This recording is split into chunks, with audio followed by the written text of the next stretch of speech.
Olá pessoal, vamos falar um pouquinho hoje na aula sobre linguagem verbal e não verbal. Essa habilidade está no currículo de língua portuguesa do estado de São Paulo para as primeiras séries do ensino médio.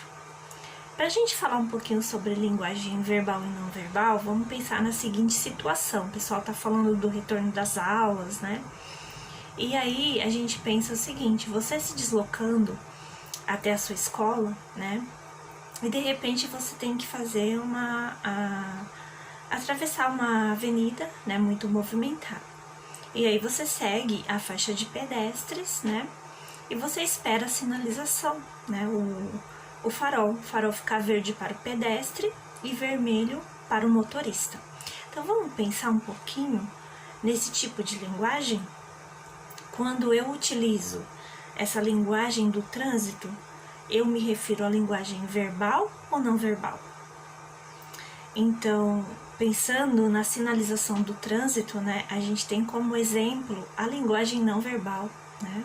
Quando a gente se depara com os faróis, né, as cores, o vermelho, o verde, o amarelo. Quando a gente trabalha também com as placas de sinalização, né? E a gente também tem a linguagem não verbal bem declarada hoje nas redes sociais, né?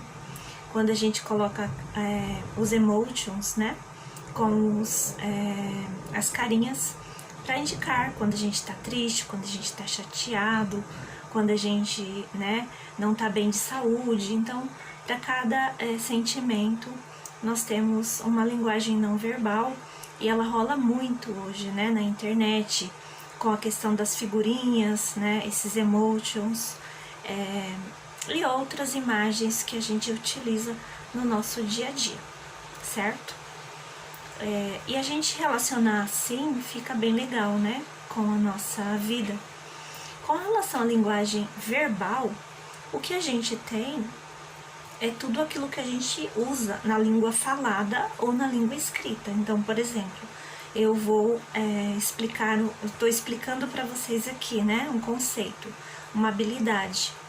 Então, esse conceito e essa habilidade está sendo explanado de forma verbal e a gente está usando a linguagem verbal.